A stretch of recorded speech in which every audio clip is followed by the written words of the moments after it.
The winter of 1886 had settled over the northern Wyoming range with a ferocity that made even the hardiest ranch hands mutter prayers before sunrise, and it was into that biting cold that May Lynn arrived at the Ashford cattle camp with nothing but a small bundle of belongings, a letter of recommendation from a Cheyenne boarding house, and a determination hardened by years of surviving on little more than her own two hands. She had come west after her father's death left her without family or fortune, following the only trail of work available to a woman with no name and no husband to speak for her. Cooking for men who asked no questions so long as the food was hot and the coffee strong.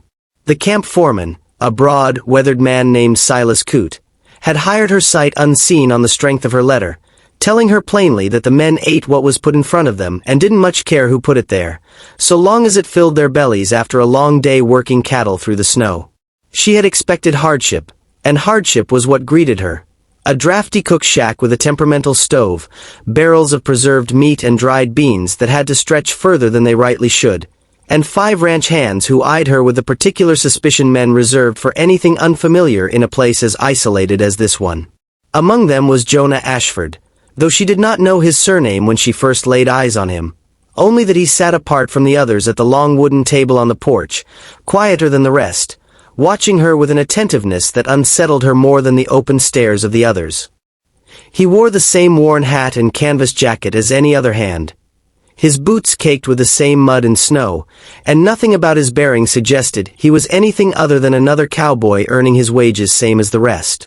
It was 3 weeks before she learned otherwise, and by then it was already too late to guard her heart the way she'd intended. May Lynn had come to Wyoming with one purpose alone: to cook, to earn enough to eventually open a small establishment of her own somewhere the wind didn't cut quite so cruel, and to owe nothing to any man in the process. She had watched her mother back in San Francisco spend a lifetime dependent on a husband who gave little in return, and she had promised herself long ago that she would build something entirely her own, brick by brick, meal by meal, if that was what it took. So when Jonah began lingering near the cook shack in the evenings, offering to haul water or split extra firewood before she'd even asked, she treated his help with the same wary politeness she gave everyone, careful not to read more into it than plain neighborly kindness, though something in the steadiness of his gaze made that harder with each passing day. The stew she prepared that particular evening, the one that would come to matter more than she could have known, was born of necessity more than ambition, a thick, hearty mixture of salted beef, potatoes, carrots, and whatever dried herbs she could coax flavor from, simmered for hours in the great cast-iron cauldron over an open fire because the stove inside had finally given up its last useful winter. The men gathered at the long table under the porch roof, hats pulled low against the wind, tin plates steaming as she ladled generous portions for each of them, and when she came to Jonah, he thanked her with a small nod and a look that lingered a beat longer than the others, though she told herself it meant nothing at all. It was Silas who let the truth slip, quite by accident, over the second helping he requested that evening. "You know," he said between bites, gesturing his fork toward Jonah with the casual disregard men have for secrets not their own to keep, "most cooks we've had out here wouldn't dare talk back to the man who owns half this valley the way you did to him yesterday about the flour rations." May Lynn's hand stilled on the ladle. "Owns half the valley?"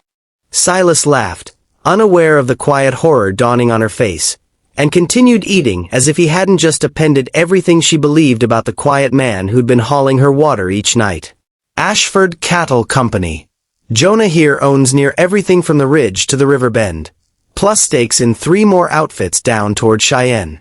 Comes out to camp himself most winters, though. Says he can't stand managing from behind a desk when there's real work to be done." May Lynn turned to look at Jonah, who had gone very still, his jaw tight with the particular discomfort of a man caught in a truth he'd been quietly avoiding. "You let me believe you were just another hand," she said, and though her voice was measured, there was an edge beneath it that even the cold wind couldn't dull. "I didn't lie to you," Jonah said carefully, setting down his fork. "I never once said I was just a hand.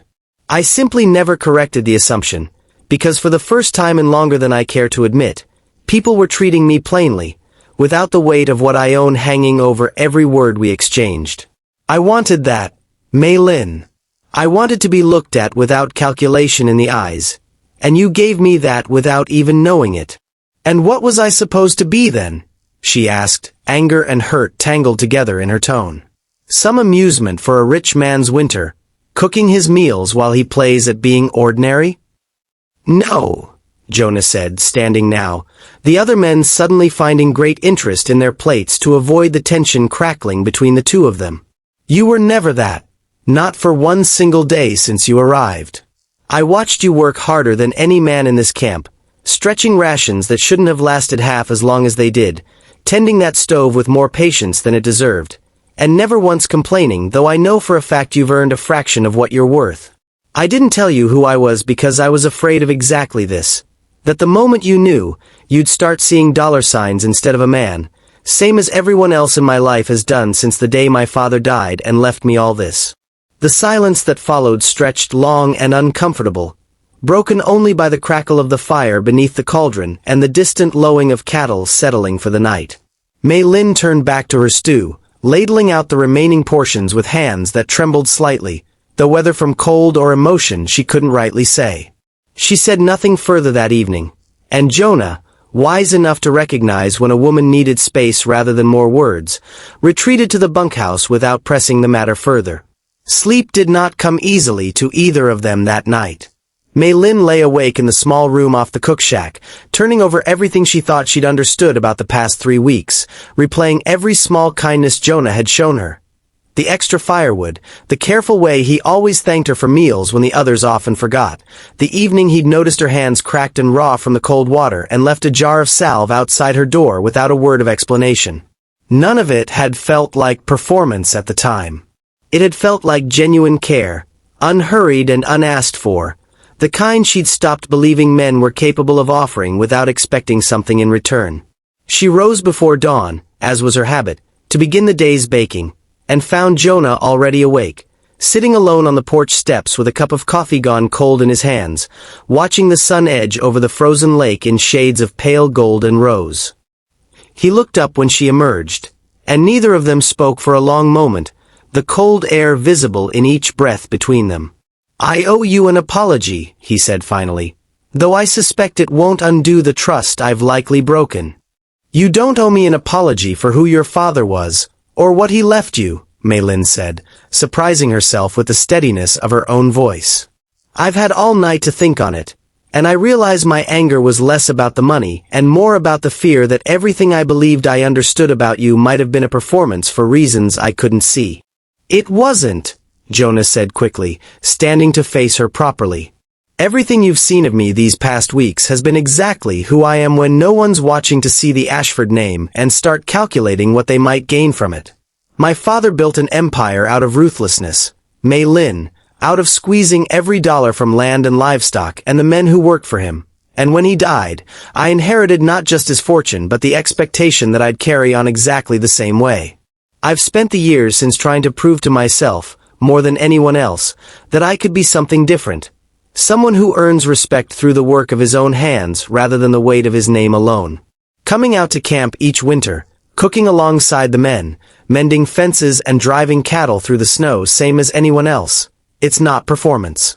It's the only time I feel like the man I actually want to be, rather than the man my inheritance demands I become. Mei Lin studied his face in the pale morning light, searching for the calculation she'd feared finding there the night before, and found instead only a weary, earnest honesty that matched everything she'd witnessed in the weeks prior. I came out here to build something entirely my own, she said slowly, because I watched my mother spend her whole life dependent on a man who gave little in return, and I swore I'd never let myself need anyone the way she needed him. I don't know what to do with feelings for a man whose fortune could swallow everything I'm trying to build without even trying. Then let me be plain, so there's no more confusion between us, Jonah said, stepping closer, his voice steady despite the vulnerability plain in his eyes. I'm not offering you dependence, Mei Lin. I'm offering you a partner who's watched you build something remarkable out of nothing more than grit and skill, and who wants nothing more than to see what you might build with actual support behind you, rather than despite every obstacle stacked against you. If that frightens you, I understand. But I won't pretend to be less taken with you than I am, simply because the truth of my fortune complicates things. The stew that simmered in the cauldron that morning was left to tend itself a little longer than usual, because what followed between them needed no rushing, no interruption, only the quiet, deliberate honesty two people owe each other when something real has taken root despite every reasonable caution against it. They talked through the better part of the morning, working through fears and expectations with the same patient care Mei Lin brought to every dish she prepared, until what had begun. As anger softened into something far more fragile and far more promising. The weeks that followed tested that fragile beginning more than either of them expected. Word spread quickly through the valley once Jonah made his intentions plain, and not everyone received the news kindly.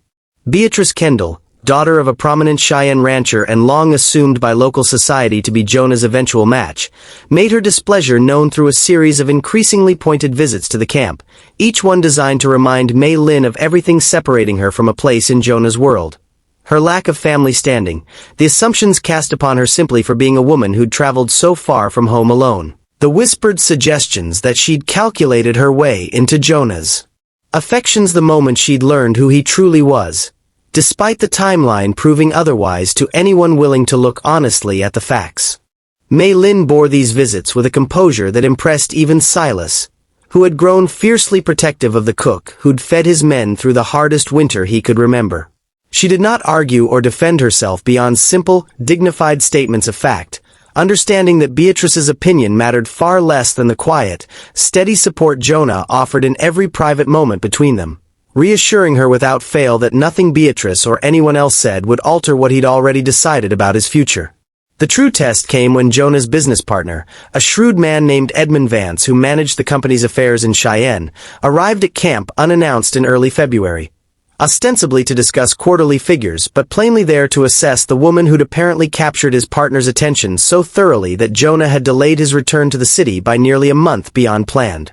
Edmund's questions during dinner that evening carried the practiced sharpness of a man testing for weaknesses, probing Mei Lin about her family, her finances, her intentions, in ways designed to expose insecurity or opportunism, whichever might be present. Mei Lin met each question with calm, measured honesty, describing her father's modest tailoring business back in San Francisco, her years working in boarding houses across 3 territories to save what little she could, her plans, entirely her own, formed long before she'd known who Jonah truly was, to eventually open a small establishment offering honest food at honest prices to travelers passing through whatever town she eventually settled in. She spoke of these ambitions not as fallback plans dependent on Jonah's fortune, but as goals she intended to pursue regardless of how matters between them resolved, a clarification that seemed to shift something in Edmund's carefully guarded expression. "You intend to build this yourself," Edmund said, less a question than an observation, "regardless of whatever comes of your arrangement with Jonah." "I intend to build it myself regardless of anything," Mei Lin replied simply. "Whatever comes between Jonah and me, I won't be the kind of woman who measures her worth by what a man provides her. I learned that lesson from my mother's life, and I don't intend to repeat her mistakes." Something in that answer earned a measure of respect from Edmund that no amount of pedigree or family connection could have purchased, and by the time he departed camp 2 days later, his report back to the company's other investors carried none of the concern he'd arrived intending to voice, replaced instead by grudging admiration for a woman who wanted nothing handed to her. Only the chance to build something honest alongside a man who valued her for exactly that quality. Spring arrived late that year, the thaw crawling slowly across the valley as if reluctant to release its grip on winter's harsh beauty, but arrive it eventually did, bringing with it the softer light and warmer winds that signaled the camp's seasonal work drawing toward its close. It was on one of the first truly warm evenings, the snow finally retreating from all but the shadowed corners of the ranch yard, that Jonah asked Mei Lin to walk with him along the lake's edge after the men had finished their supper, the same lake that had stood frozen and silent throughout their entire courtship, now beginning to show hints of the life stirring beneath its surface. He did not kneel with elaborate speeches, understanding by now that Mei Lin valued plain honesty above any performance of romance, however well-intentioned. He simply took her hands in his, calloused from months of camp work despite the fortune that could have spared him such labor entirely, and told her that he'd spent his whole life uncertain whether anyone could ever look past the weight of his name to see the man beneath it, until a cook with more stubbornness and skill than anyone he'd ever met had done exactly that without even trying. He told her he wanted to build the establishment she dreamed of, not as a gift purchased with his fortune, but as a partnership between equals, her expertise and vision matched by whatever support she was willing to accept from a man who intended to spend the rest of his life earning her trust rather than assuming it.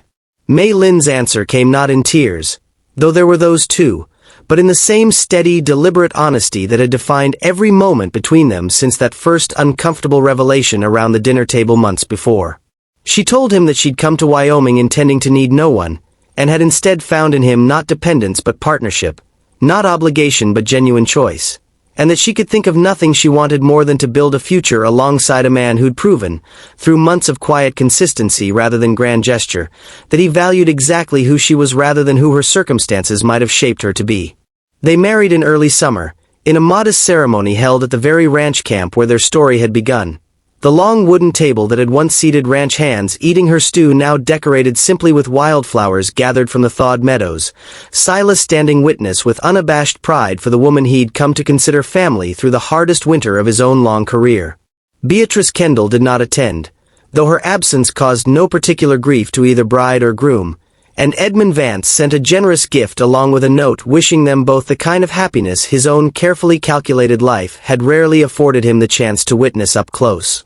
The establishment Mei Lin had dreamed of opened its doors the following spring in the growing town nearest the Ashford Ranch, a modest but thriving eatery that quickly earned a reputation stretching well beyond the valley for food that tasted of genuine care rather than mere sustenance, run by a woman who insisted on doing the cooking herself despite having more than enough means to hire help, because the work itself had never been the burden she was trying to escape, only the circumstances that had once made it feel like her only option rather than her genuine choice. Jonah split his time between the ranch and the growing town, never quite abandoning the camp work that had first revealed to him who he wanted to be, and never once regretting the winter he'd spent letting a stranger believe he was nothing more than an ordinary hand, because it was in that ordinary disguise that he'd finally found the extraordinary partnership he'd spent his whole life searching for without knowing exactly what he was looking for. Years later, when travelers passing through town would ask the proprietor of the valley's finest eatery how she'd come to settle in such a remote corner of Wyoming, Mei Lin would smile and tell them simply that she'd come intending only to cook, and had found instead a man whose secret wasn't wealth at all, but the quiet, unwavering conviction that a person's worth had nothing to do with what they owned, and everything to do with how faithfully they showed up for the people who mattered to them. One honest day at a time, through even the coldest and most uncertain of winters. If this story stirred something in your heart, don't scroll past without hitting that subscribe button. There are so many more frontier love stories waiting for you, and I'd love nothing more than for you to be here when the next one begins.